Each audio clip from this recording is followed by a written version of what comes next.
Հայաստանում դպրոցական սննդի պետական ծրագիրը տարածվում է միայն կրտսեր դասարանների վրա։ Առաջինից 4-րդ դասարանների աշակերտները ապահովված են պետական սննդով։ Միջին եւ ավագ դպրոցականների համար, սակայն, հիմնական տարբերակը մնում է դպրոցի բուֆետը։ Սակայն հենց այստեղ էլ սկսվում են խնդիրները։ Մի շարք դպրոցներում շարունակում են վաճառել սննդամթերքներ, որոնք չեն համապատասխանում սահմանված չափանիշներին։ Առողջապահության նախարարության տվյալներով 7-ից 9 տարեկան երեխաների ավելի քան 27%-ն ունի ավելցուկային քաշ, իսկ մոտ 13%-ը արդեն ճարպակալում։ Եվրոպական տարածաշրջանում իրականացված հետազոտությունները ցույց են տալիս, որ Հայաստանի երեխաները շաքարի, քաղցրավենիքի եւ քաղցր ըմպելիքների օգտագործման ցուցանիշներով առաջատարների թվում են։ Սննդաբանները խնդրի պատճառները պայմանավորում են առաջին հերթին անառողջ սննդի հասանելիությամբ։ Բարձր շաքար, աղ եւ ճարպ պարունակող մթերքները, ինչպես նաեւ գազավորված ըմպելիքները դպրոցականներին հեշտ հասանելի են։ Հիմա քանի որ նաև մանկական շրջանում են դիաբետը շատ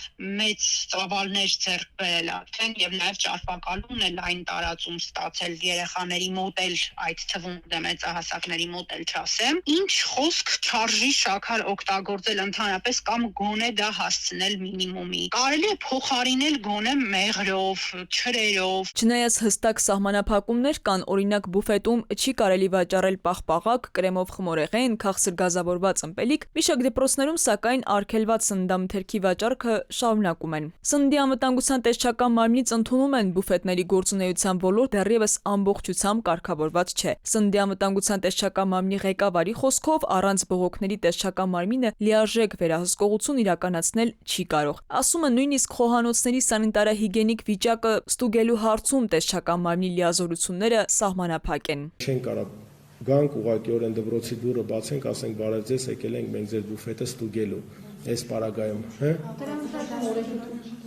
օրենքի մեջ մենք չունենք այդ լիազորությունները։ Իսկ ինչու պատասխանատվությունը դպրոցների ղեկավարներինը չէ, կրթության փորձագետները պարզաբանում են, դպրոցի տնօրեններն են ի սկզբանե որոշում, թե մասնավոր որ տնտեսվարողների հետ պայմանագիր կնքեն սնունդ մատակարարելու համար։ Տնօրենները մրցույթ են հայտարարում, տնտեսվարող սուբյեկտը դիմում է, հաղթում։ Իսկ նրանց երկկողմ պայմանագրում կա կետ, որ խախտման, վատորակ սննդի դեպքում պատասխանատուն հենց դպրոցի տնօրենն է։ Դպրոցներում պետք է լինեն ենթակառուցվածքները, որոնք դպրոցներին հնարավորություն տան այդ աղցանները պատրաստել, ճաշերը էփել ու այդ դեպքում գուցե խնդիրը լուծվի։ Կրթության, գիտության, մշակույթի, սպորտի գերատեսչությունում չեն հերքում։ Չնայած բազմաթիվ շրջաբերականներին դպրոցների բուֆետներում շարունակում են հայտնվել բարձր կալորիականությամբ եւ արգելված մթերքներ։ Միևնույն ժամանակ վերահսկելի սննդային միջավայր դեռևս չի ձևավորվել, իսկ գործող պետական ծրագիրը վերաբերում է միայն կրտսեր դասարաններին։ Սա հատկապես խնդրահարույց է այն աշակերտների համար, որոնք երկար ժամանակ են անցկացնում դպրոցում։